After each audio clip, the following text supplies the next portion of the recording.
So last film anime yang aku review pada bulan lepas, kalau tak silap aku, cerita Princess Mononoke, betul tak? So memang niat aku untuk review filem-filem anime yang hebat pernah dihasilkan, terutamanya filem-filem daripada studio Ghibli. Untuk kita memenuhi tindakan tersebut, apa kata kita review filem anime yang cukup legend, iaitu Spirited Away. Korang dah ready? Jom!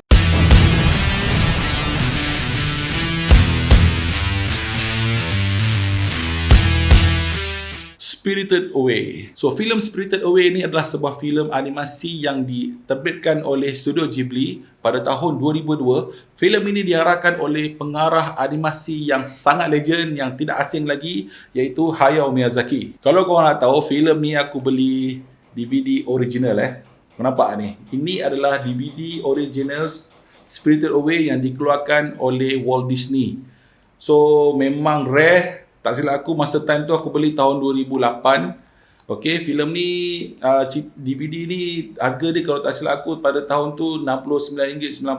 Mahal juga So, apa yang best tentang DVD ni, dia ada 2 disc. Okey, satu disc feature film, dia ada bahasa Inggeris dan dia ada bahasa Jepun. So, korang boleh pilih lah antara mana lah. Memang terbaik. Aku memang tak pernah menyesal aku beli DVD ni. Dan selain tu, aku ada beli juga koleksi filem-filem Studio Ghibli. Ini dia.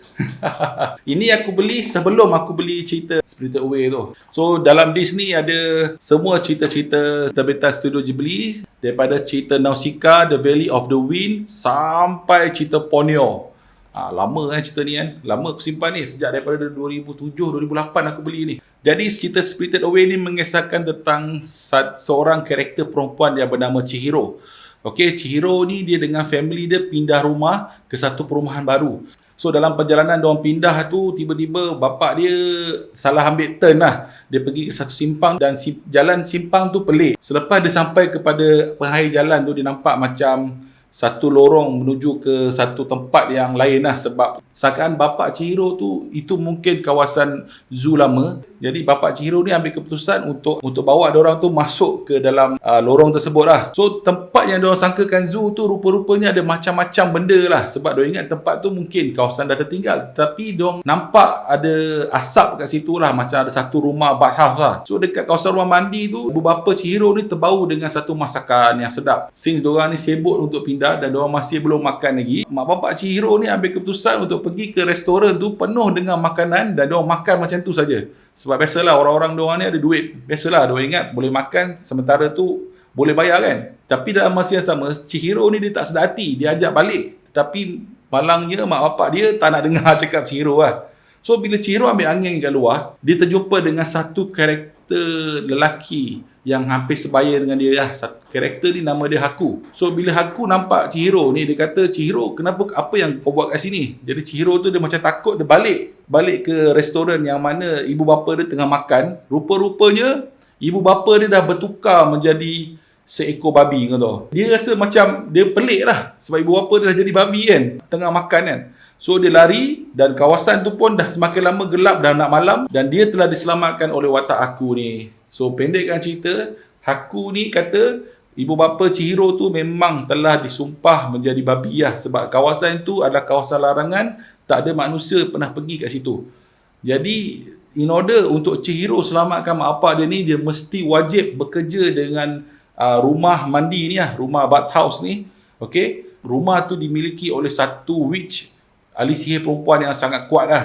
So dengan cara tu, apabila ahli sihir tu berpuas hati ataupun dah lembut, satu hari nanti mungkin dia Chihiro boleh minta ahli sihir ni untuk break curse mak bapak dia, jadikan manusia balik. First of all lah, filem ni bagi aku filem yang betul-betul extraordinary lah. Okay, filem ni menunjukkan gaya animasi Hayao Miyazaki yang cukup unik, yang cukup menarik. Ada satu scene sebab cerita ni adalah animasi 2D, animasi lukisan. Ada satu scene tu, kalau korang tahu, contohnya Chihiro ni dia nak pakai kasut, kau tahu.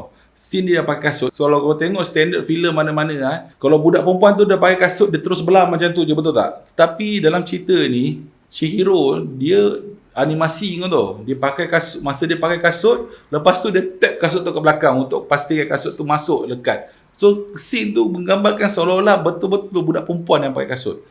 Jadi banyak kau tahu scene-scene yang macam ni, animasi dia, pergerakan dia cukup detail, cukup unik sekali.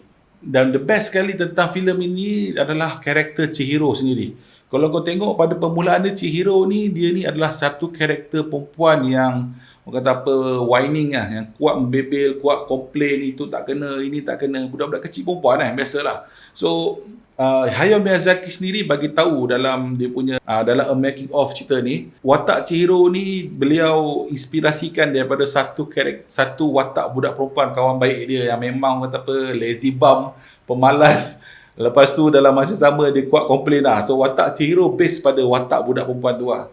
Tetapi cerita ni menunjukkan bahawa perkembangan watak Chihiro ni daripada seorang yang macam tu sehingga menjadi seorang yang betul-betul matured pada penghujung jalan cerita ni. Antara elemen yang paling aku suka sekali dalam cerita ni adalah dia punya bathhouse dia. Bathhouse dia ni sebenarnya bukan dalam dunia nyata, tetapi bathhouse dia adalah sebenarnya di dalam dunia roh, kau tahu. So dunia roh dalam cerita ni ditunjukkan dengan keadaan cukup unik. So berdasarkan daripada diorang punya folklore budaya Jepun lah. Satu lagi biasalah, kalau kau dah ada Hayao Miyazaki, dia punya skor dia mesti Joe Hisaishi. Joe Hisaishi menulis skor filem ni dengan cukup best, cukup menarik. Aku suka betul dengan tema hero dengan aku. Dia punya tema dia memang betul-betul meruntun jiwa. So jadi untuk filem Spirited Away ini saya berikan A+.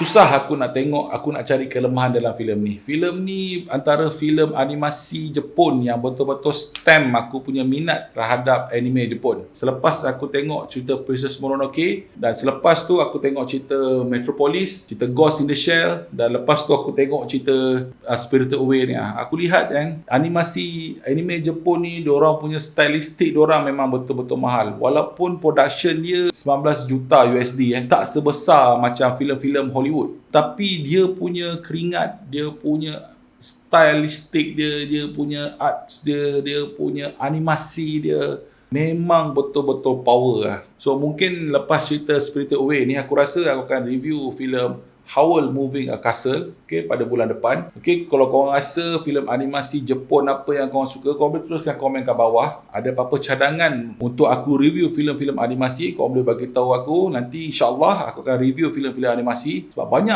cerita-cerita animasi Jepun selain daripada terbitan Studio Ghibli ni yang best-best juga. Jadi mungkin aku akan review filem-filem ni jika ada masa. So korang jangan lupa follow ZTV Malaysia, tekan butang like, subscribe, dan paling penting sekali butang notification tu. Kita jumpa lagi di video-video ulasan filem dalam channel ZTV ni di masa akan datang. Stay safe sekarang zaman COVID. Make sure korang duduk kat rumah, cuci tangan, jangan jalan-jalan sangat, jaga jarak, follow SOP. Kita jumpa lagi. Assalamualaikum. Yeah!